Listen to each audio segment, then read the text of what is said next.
Mar Gabriel was an East Syriac bishop. He came from Ardishai in Mesopotamia. His journey to Malabar was very long. He arrived around the year 1705 in India. His mission was to guide local Christians. He represented the ancient Church of the East. This was his spiritual home and tradition. He was a notable figure for the community. The St. Thomas Christians were an ancient group. They lived in Malabar on India's southwest coast. Tradition says St. Thomas the Apostle founded their church. For many centuries they followed East Syriac traditions. Their bishops usually came from Persia or Mesopotamia. This connection was vital for their identity. They held unique liturgical rites and customs. Their deep faith was part of their heritage. A very important event happened in 1653. This event is known as the Coonan Cross Oath. Many St. Thomas Christians took part in this oath. They pledged they would not obey the Jesuit bishops. This was a strong protest against Latinization efforts. The Synod of Diamper in 1599 was a major cause. The Christian community became deeply divided after this.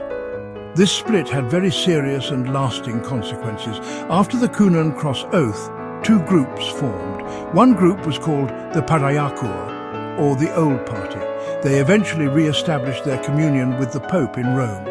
The other group was the patriarch, or the New Party. They strongly desired to preserve their independence from Rome. They started to look for bishops from other Eastern churches.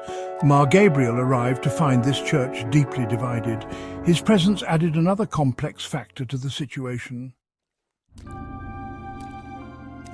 Mar Gabriel had a clear primary mission. He came to India to serve the East Syriac faithful. He wanted to support those holding on to old traditions. He was officially sent by the Church of the East. His goal was to strengthen their ancient faith. He aimed to provide leadership to these communities. This was a difficult task in a divided land. He hoped to reunite some of the faithful. His church affiliation was very clear. He belonged to the Church of the East. This church is sometimes called the Assyrian Church. It was distinct from the Roman Catholic Church. It was also different from the West Syriac traditions.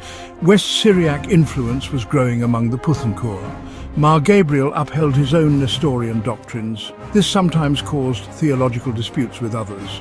Mar Gabriel worked hard to maintain East Syriac practices. He used the traditional East Syriac rite for Mass.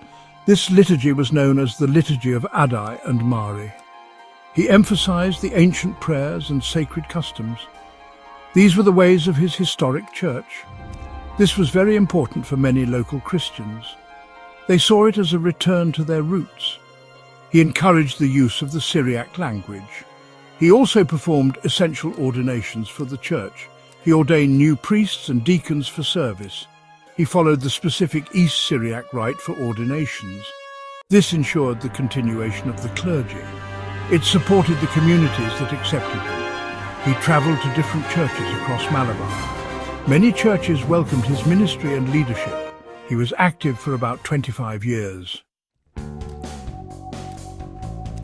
Mar Gabriel faced very significant opposition. This opposition came from several different groups.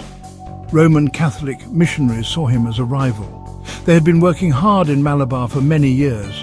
Their goal was to bring all Christians under papal authority. This effort started with the Synod of Diamper. They viewed Mar Gabriel as an intruder. They tried to limit his influence strongly. The patriarch faction also presented many challenges. They had broken away from Roman Catholic authority. However, many were now aligning with another church. This was the Syriac Orthodox Church of Antioch. This church followed West Syriac liturgy and theology. These differed from Mar Gabriel's East Syriac ways. So he faced resistance from some patriarch leaders too. They preferred connections with West Syriac bishops. There were frequent disputes over church properties. Congregations were also subjects of contention. Mar Gabriel often found himself in difficult conflicts. He clashed with Roman Catholic authorities repeatedly. He also argued with patriarch leaders. These leaders had accepted West Syriac bishops. He tried to gain support from local Hindu rulers. This was a common practice at the time. Despite all the opposition, Mar Gabriel gathered followers. Some St. Thomas Christians were eager to listen. They wanted to return to their ancient East Syriac heritage. His presence offered an important alternative.